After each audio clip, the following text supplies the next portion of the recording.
राह संघर्ष की जो चलता है, वो ही संसार को बदलता है। जिसने रातों से है जंग जीती, जिसने रातों से है जंग जीती, सुबह सूर्य बनकर वही चमकता है। जय हिंद दोस्तों, मेरा नाम गोविंद धाकड़ है और मैं असिस्टेंट सब इंस्पेक्टर के पद पर मध्य प्रदेश पुलिस में पदस्थ हूँ। और मैं आज आपके बीच में लेकर आया हूँ मध्य प्रदेश शिक्षक वर्ग 3 चयन परीक्षा के बारे में, जो अभी हाल फिलहाल में इसका नोटिफिकेशन आया हुआ है 18 जुलाई को। सॉरी, नोटिफिकेशन और पहले आ गया था। 18 जुलाई से फॉर्म भरना स्टार्ट हुए हैं और 1 अगस्त तक इसके फॉर्म भरे होंगे।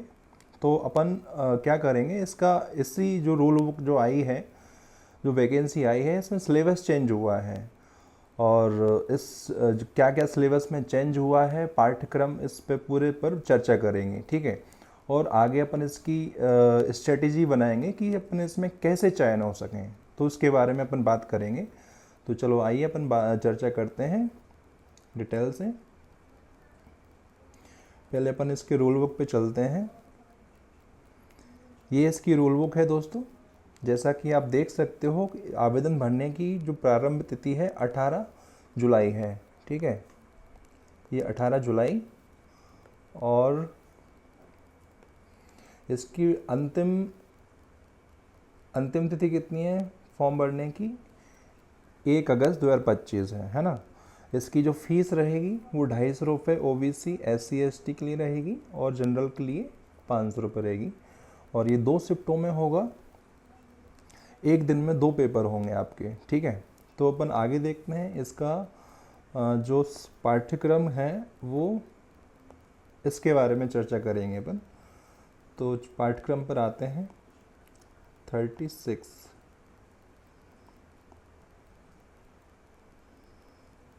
36 ये है। तो चलिए इस पे बात करते हैं। चलिए, तो ये है अपना प्राथमिक शिक्षक चयन परीक्षा 2025 हेतु परीक्षा योजना एवं पाठ्यक्रम, यानी कि सिलेबस, इस पर चर्चा करेंगे। तो देखिए इसमें क्या है, 5 सब्जेक्ट आएंगे दोस्तों। 5 सब्जेक्ट में कौन कौन से रहेंगे? हिंदी रहेगी 15 नंबर की, 15 क्वेश्चन आएंगे 15 नंबर के। ठीक है। अंग्रेजी रहेगी 15 क्वेश्चन 15 नंबर के। गणित है 20 क्वेश्चन 20 नंबर के। साइंस है 30 क्वेश्चन 30 नंबर के। और इस सामाजिक विज्ञान है 20 क्वेश्चन 20 नंबर के। ठीक है। तो ये चेंजेस हुआ है। ये 100 क्वेश्चन का प्रश्न पत्र रहेगा और 100 अंक रहेंगे। तो देखो पिछली बार कट ऑफ कितना गया था, आप मान सकते हैं कि लगभग 110 प्लस गया था 150 में से। आउट ऑफ पिछली बार का जो कट ऑफ है 150 में से 110 गया था। ठीक है। तो लगभग कितना परसेंटेज हो रहा है? 70 प्लस हो रहा है, 75 मान सकते हैं। इतना परसेंटेज गया हुआ है पिछली बार का कट ऑफ। अब ये 2025 है, इसमें अपन देखते हैं कि 100 में से अपन को उस लेवल का आता है जो पिछली बार आया हुआ था एग्ज़ाम का। तो लगभग अपन को 75 परसेंटेज नंबर लाना रहेगा दोस्तों, जब जाकर आप इसमें चयन ले सकते हैं। ठीक है। तो इसकी रणनीति क्या रहेगी आपकी? तो इसको अपन को रणनीति बनाने के लिए आपको क्या करना रहेगा, सिलेबस को सब्जेक्ट वाइज डिटेल से देखना पड़ेगा कि क्या सब्जेक्ट में, हर सब्जेक्ट में क्या सिलेबस दे रखा है। जैसे कि मैंने अभी देखा था, हर इसमें जैसे कि हिंदी है 15 क्वेश्चन, तो उसमें हर यूनिट के लिए 5 क्वेश्चन दिए गए हैं। जैसे हिंदी में 3 यूनिट दिए हैं उन्होंने। पहली यूनिट में क्या है, अपठित गद्यांश है और अपठित पद्यांश है। ठीक है। इसमें क्या रहेगी, देखो एक तो आपको व्याख्या पूछ लेंगे, मतलब कि कोई इसका भाव या व्याख्या क्या है ये पूछ लेंगे, पहला क्वेश्चन।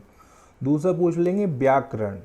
व्याकरण में देखो, अब ये व्याकरण में मीनिंग पूछ लेंगे कि भाई कोई एक सब्जेक्ट मतलब कोई एक शब्द है जो अपठित गद्यांश से पद्यांश में पूछ मतलब दे रखा था, तो उसका अर्थ क्या है वो पूछ लेंगे, ठीक है। और कुछ ऐसे इसमें से आपको समास पूछ लेंगे कि एक शब्द उसी में से उठा लिया, गद्यांश पद्यांश में से एक समास का पूछ सकते हैं कि इस शब्द में समास कौन सा है, इस शब्द में संधि कौन सी है। तो इस टाइप के क्वेश्चन बनेंगे। तो इस गद्यांश पद्यांश में आई थिंक 5 नंबर का 5 क्वेश्चन पूछेंगे।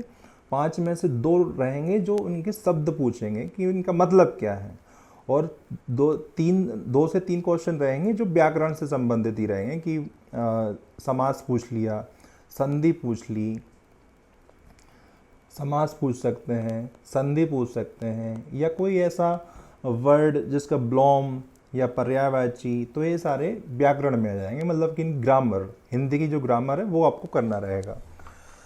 तो दूसरी यूनिट में क्या दे रखा है, दूसरी यूनिट में टोटल मिला के ग्रामर है। जैसे कि हिंदी वर्णमाला का जो चैप्टर है, लुसेंट से भी आप इसको कवर कर सकते हैं। वर्णों के उच्चारण, स्थान, ठीक है, वर्तनी संबंधी अशुद्धियाँ, ये संज्ञा, लिंग, वचन, कारक, सर्वनाम, क्रिया विशेषण, क्रिया विशेषण, अव्यय, तत्सम शब्द और तद्भव शब्द, देशज शब्द, विदेशी शब्द, पर्यायवाची शब्द, ब्लोम शब्द, अनेक वाक्यांशों के लिए एक एक शब्द। तो इस यूनिट में से भी 5 क्वेश्चन आएंगे, यानी कि 5 नंबर। पहली यूनिट से भी 5, दूसरे से भी 5, तो पूरी ग्रामर कितनी हो रही है देखो। दूसरी यूनिट में टोटल ग्रामर है, ठीक है, 5 नंबर ये, और लगभग 2 से 3 क्वेश्चन यहाँ भी ग्रामर से ही पूछेंगे। तो 5 और 3 8 नंबर आपके यहाँ से ग्रामर से निकल कर आ रहे हैं।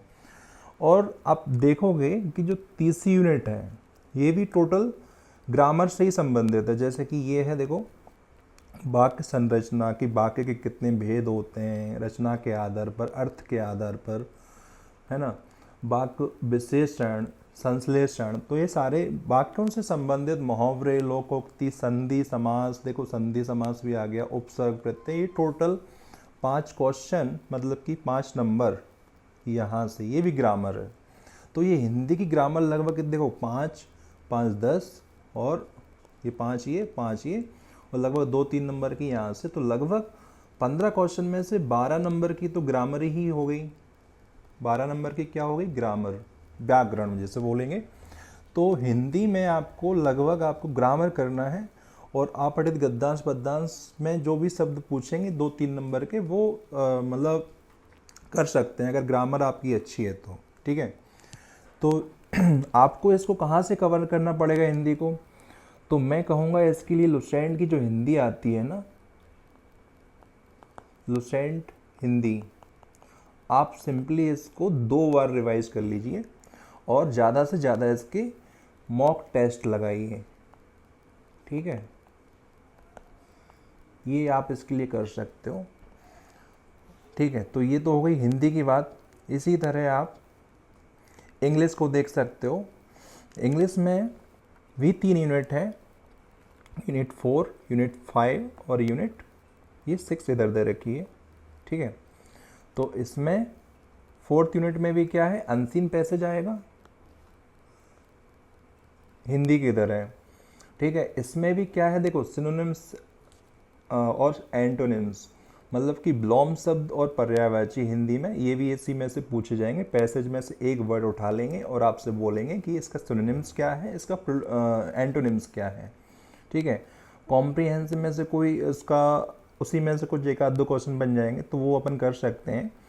और 5 मिनट में क्या है, 1 वर्ड सब्स्टिट्यूशन, एक वाक्य में जो हिंदी में बोलते हैं वो है प्रीफिक्स और सफिक्स, उपसर्ग और प्रत्यय। पार्ट ऑफ स्पीच, जैसे कि noun, pronoun, preposition, conjunction, verb, adverb, adjective, determiner, ठीक है।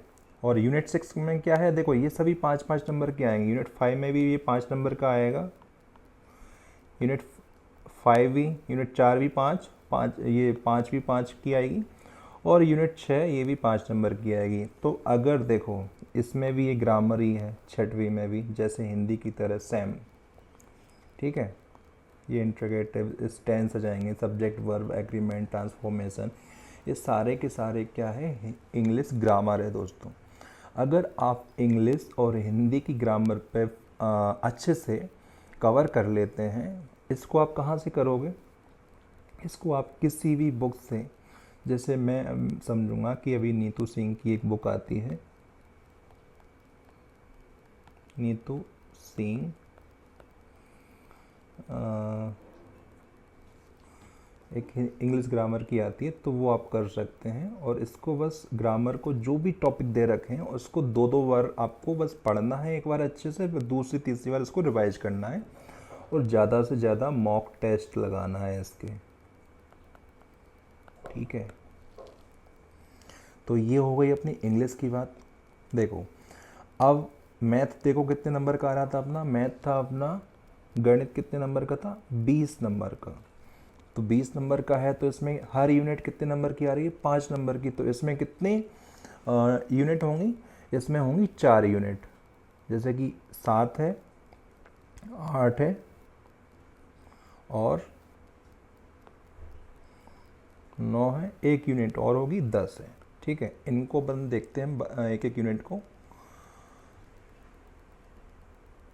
तो देखो पहली यूनिट में क्या है, पहली यूनिट में संख्या पद्धति दे रखी है, ठीक है।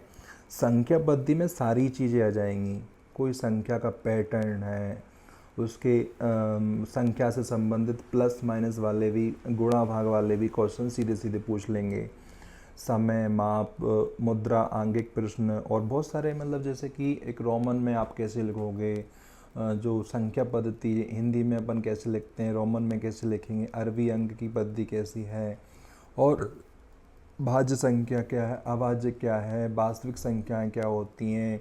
तो ये सारी चीज़ें इसी में कवर हो जाएंगी संख्या पद्धति में। LCM, SCF, भिन्न, दशमलव, ये सारी चीज़ें इसी संख्या पद्धति में जाएंगी, जो कि आपकी 5 नंबर की रहेगी। वो मैं आपको कराऊंगा बहुत ही बेहतरीन तरीके से। तो आप निश्चिंत रहिए मैथ पढ़ने में। अगर आपको दिक्कत है, क्योंकि मेरा मैथ था और मैं 2-3 साल मतलब पढ़ा भी चुका हूँ जॉब से पहले, और अभी भी मैं पढ़ता रहता हूँ, तो मुझे बहुत मज़ा आता है। तो बेफिक्र रहिए कि आपको मैथ में पूरा कराऊंगा और हिंदी इंग्लिश को भी कवर करूंगा। कोई जो टॉपिक आप बोलेंगे कि सर ये इस टॉपिक में को आप पढ़ा दीजिए, तो मैं उस टॉपिक को ले पढ़ा दूंगा, ठीक है। और फिर अगला क्या है, ज्यामिति, ज्योमेट्री, ज्योमेट्री निर्देशांक ज्यामिति। तो इसमें रेखाएं, कोण और इनसे संबंधित क्वेश्चन रहेंगे, तो ये भी 5 नंबर का रहेगा। इसमें रेखा, कोण, त्रिभुज, त्रिभुज के बहुत जितने भी रूप हैं वो सारे आ जाएंगे, है ना। तो और चतुर्भुज भी आ जाएगा इसी में, वृत्त भी आ जाएगा, है ना। जो दूरी का सूत्र होता है, विभाजन सूत्र होता है, त्रिभुज के क्षेत्रफल और वृत्त का क्षेत्रफल और चतुर्भुज के क्षेत्रफल, इनसे भी सारी चीज़ें बनेंगी, तो ये अपन देखेंगे। और फिर नेक्स्ट टॉपिक है अपना क्षेत्रमिति, ठीक है। तो इसमें जो भी क्षेत्रमिति में क्या है, एक जैसे कि इनके जो त्रिभुज हैं, आयत है, वर्ग है, तो इनके परिमाप, क्षेत्रफल और इनके बारे में क्वेश्चन पूछे जाते हैं, तो ये भी अपन करेंगे, ठीक है। ये भी 5 नंबर का आएगा, हर यूनिट 5-5 नंबर की रहेगी। अब अपन 10th यूनिट तक चलते हैं, ये भी 5 नंबर की रहेगी। तो इसमें क्या है, देखो एक तो सांख्यिकी और प्रायिकता, प्रायिकता को मतलब एक सब टॉपिक डाल रखा है प्रायिकता, इसको भी देख लेंगे। और त्रिकोणमिति मतलब कि ट्रिग्नोमेट्री, इससे संबंधित बेसिक क्वेश्चन रहेंगे, ज़्यादा डरने की ज़रूरत नहीं है प्रायिकता और सांख्यिकी और जो ट्रिग्नोमेट्री, क्योंकि सिंपल सा जो बेसिक जो फॉर्मेट रहता है इनका सिर्फ वही पूछेंगे, क्योंकि प्राइमरी लेवल के बच्चों को पढ़ाना रहेगा। तो इसमें एक ने उन्हें दे रखा है कि 12वीं क्लास का स्तर पूछा जाएगा, लेकिन मैं समझता हूँ कि प्रीवियस ईयर के जितने भी क्वेश्चन देखे जाएँ वर्ग 3 के, बहुत ही बेसिक क्वेश्चन पूछे गए हैं। आप देखो रणनीति में क्या है, सबसे एक बेसिक तरीका कि कोई भी स्टूडेंट अगर किसी एग्ज़ाम में अपीयर होने वाला है या फिर उसको अच्छे से मन बना लिया है कि मुझे ये एग्ज़ाम क्रैक करना ही है, क्रैक करना ही है at any cost, any how, ठीक है। तो तरीका क्या होना चाहिए कि इसका जो सिलेबस है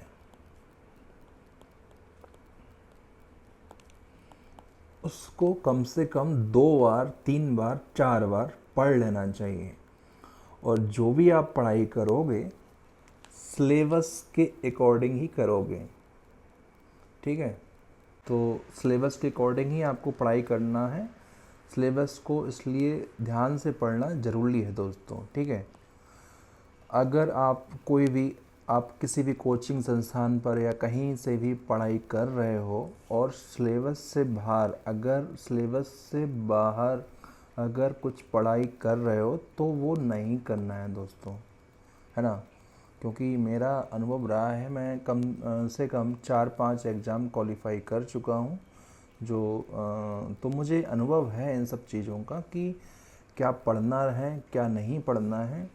तो इसकी रणनीति की जो बात है अपन और डिस्कस करते हैं, उसकी बात करते हैं, है ना, डिटेल से करेंगे क्योंकि ये बहुत ही महत्वपूर्ण है।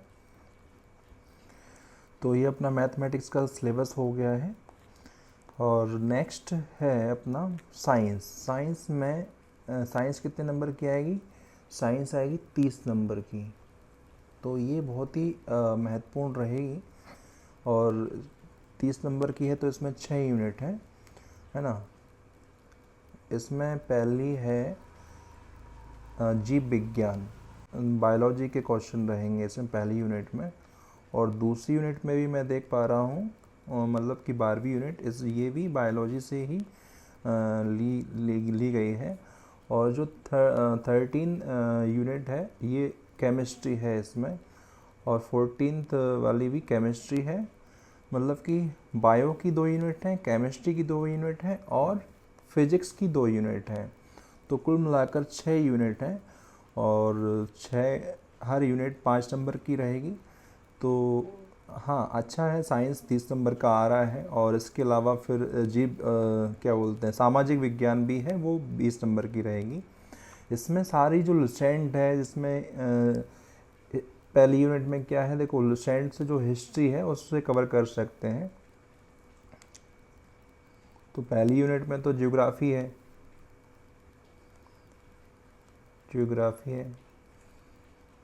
ठीक है, ये आप देख सकते हैं। भौगोलिक वितरण, भारत में अफवाह तंत्र, ये सारी चीज़ें, हिमालय की नदियाँ, प्रायद्वीपीय भारत की नदियाँ, ये पूरा का पूरा जो टॉपिक है पूरा क्या है, भूगोल है। भूगोल पहली यूनिट भूगोल। तो भूगोल लुसेंट से कर सकते हो आप, और क्योंकि 20-25 या 30 पेज में पूरी भूगोल कर देते हैं और शायद इसी में से आपके क्वेश्चन बन जाएंगे। और मॉक टेस्ट लगा सकते हैं भूगोल के, जो ऑब्जेक्टिव टाइप की जो लुसेंट की बुक होती है उसमें से। दूसरी यूनिट है हिस्ट्री से संबंधित है, इसमें पूरा शायद हिस्ट्री ही देंगे, ठीक है। और तीसरी यूनिट है पॉलिटी। और चौथी यूनिट है इकोनॉमी, ठीक है, अच्छा है। ज्योग्राफी,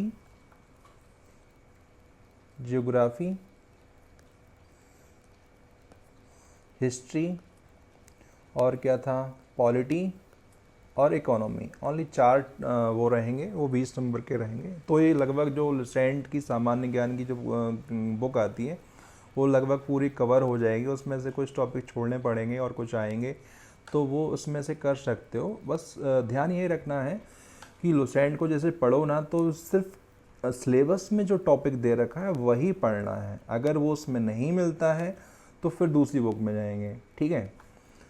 तो आई होप आपको ये सिलेबस समझ में आया होगा। और मैं बताना चाहूँगा इसकी रणनीति के बारे में कि क्योंकि आपके पास देखो टाइम कम है। देखो एग्ज़ाम कब है, आज है अपनी 25 तारीख, है ना। 1/8 तक फॉर्म भरे जाएंगे और इन्होंने बोला है कि हम 31, देखो ये 31 अगस्त से, मतलब मात्र 1 महीने का समय दिया उन्होंने बीच में कि हम पूरा अगस्त आपको बस पढ़ने का देंगे। और अभी मान के चलो 25 तारीख है तो 5 दिन ही है और 31 दिन वो, तो लगभग 1 महीना 5 दिन आपके पास हैं एग्ज़ाम की तैयारी करने के लिए। तो चलो मैं आपको बताना चाहूँगा कि आपकी तैयारी कैसे करोगे, क्योंकि टाइम काफ़ी कम है। और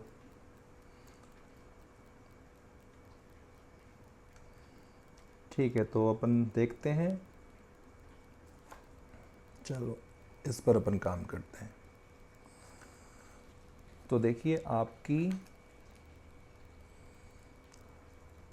स्ट्रेटेजी क्या रहेगी, रणनीति। रणनीति में सबसे पहले आपको है ना सिलेबस को कम से कम 3 बार पढ़ना है, ठीक है। कितनी बार पढ़ना है, 3 बार, ठीक है। और जो भी आप पढ़ोगे,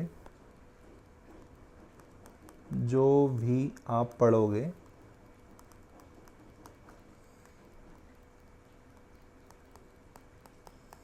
ओनली सिलेबस के टॉपिक से बाहर नहीं पढ़ोगे। ओनली सिलेबस में जो टॉपिक दे रखे हैं सिलेबस के अंदर ही रहकर अपन को पढ़ाई करना है, बाहर नहीं जाना है, ठीक है। क्योंकि अपने पास समय भी 1 महीना है, कम है, और सिलेबस भी काफ़ी है। इसमें देखो हिंदी, अंग्रेजी, मैथ और साइंस और सोशल साइंस, ये सारी चीज़ें आ रही हैं। तो अपने पास समय कम है, इनको कम से कम आपको हर सिलेबस में जो भी टॉपिक दे रखा है कम से कम आपको 3 बार, कम से कम 3 बार तो पढ़ना ही है, ठीक है। और दूसरा, ये तो पहली बात है कि सिलेबस को पढ़ना है। और दूसरी बात क्या रहेगी, दूसरी बात है कि आपको PYQ, मतलब प्रीवियस ईयर के जो वर्ग 3 के एग्ज़ाम हुए हैं शिक्षक चयन परीक्षा के, उनके क्वेश्चन लगाना है, वो सॉल्व करना है। वो लगभग कम से कम 4 मॉक टेस्ट तो इसके PYQ 4 जो मॉक टेस्ट हैं वो लगाना है ना। फिर तीसरा, एवरी सब्जेक्ट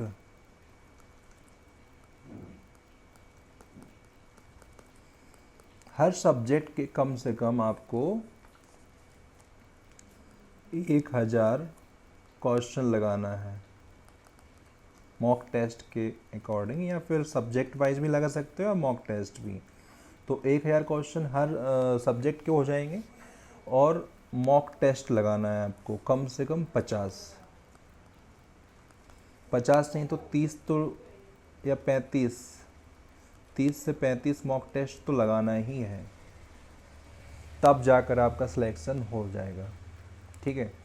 तो ये है अपनी रणनीति, ठीक है। तो मैं बताना चाह रहा था और कि अब मैं कल से है ना मैथ पढ़ाना शुरू करूँगा, और उसके बाद फिर अगर आप चाहोगे तो मैं हिंदी, इंग्लिश ये भी पढ़ाऊँगा। और साइंस की एक मैम है शिवानी मैम, मैं उनको मतलब कहूँगा पढ़ाने के लिए, तो उनकी वीडियो बनाकर मैं इसी जो यूट्यूब चैनल है सिलेक्शन विद सिलेक्टेड, तो उसमें अपन कोशिश करेंगे कि अपन सारी चीज़ें कवर करें और आपका सिलेक्शन तक आपको पहुंचाएं। तो आप मेरे से जुड़ें, क्योंकि मैं 4-5 एग्ज़ाम निकाल चुका हूं, मुझे पता है कि कौन सा एग्ज़ाम कैसे क्या क्रैक कर सकते हैं। तो आपको मेहनत तो करनी पड़ेगी, बिना मेहनत के कुछ नहीं हो सकता, ठीक है। तो दोस्तों मेहनत तो आपको करना पड़ेगी। तो आई होप आपको ये सारी चीज़ें समझ में आई हुई, आपको कैसे सिलेक्शन तक पहुंचना है। मेन मकसद क्या है कि आपको सिलेक्शन लेना है। आप सिलेक्शन नहीं लोगे तो आप रहोगे बेरोजगार, और आज को आपको पता है कि समाज में, अपने समाज में बेरोज़गार की कोई वैल्यू नहीं है। जब तक आप कोई भी रोज़गार, मैं कोई नौकरी की बात नहीं कर रहा, किसी नौकरी को प्रमोट नहीं कर रहा हूँ, मैं रोज़गार की बात कर रहा हूँ। रोज़गार चाहे आप किसी कोई बिजनेस करके करो, चाहे नौकरी लेकर करो, लेकिन रोज़गार होना चाहिए, उससे कि आज के समाज में वैल्यू है। ठीक है। और अगर आप गवर्नमेंट जॉब लेकर रोज़गार प्राप्त कर रहे हो, उसकी ज़्यादा वैल्यू रहती है, ये आप सभी को पता है, मुझे बताने की ज़रूरत नहीं है।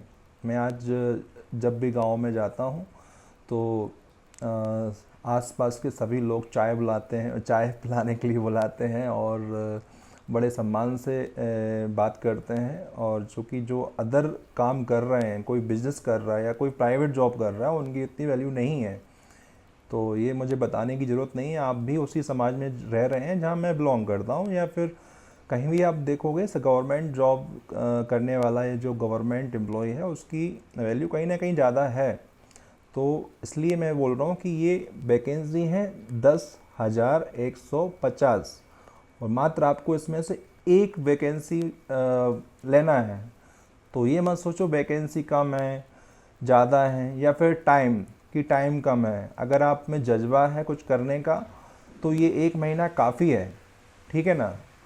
तो ये टेंशन मत लो, बस आपको बस एक जुनून के साथ पढ़ाई करने के लिए लग जाइए। ठीक है। और हाँ, आप बस सिलेबस को 3 बार कंप्लीट करना है, हर सब्जेक्ट के 1,000 क्वेश्चन लगाना है और मॉक टेस्ट कम से कम 30 से 35 लगाना है। इतनी सी मेहनत है, मात्र 1 महीना आपको देना है और वो ये 1 महीना आपका जीवन चेंज कर सकता है दोस्तों। तो आई होप आप सभी को ये सब समझ में आया होगा। तो जय हिंद दोस्तों, आपसे मैं यहीं विदा लेता हूँ। अब आगे नेक्स्ट सब्जेक्ट के टॉपिक पर मिलेंगे। तो थैंक यू। और हाँ, मेरे इस चैनल को सब्सक्राइब और लाइक कमेंट ये भी कर दिया करें, तो मुझे भी एक मोटिवेशन मिलेगा इससे, है ना। Thank you.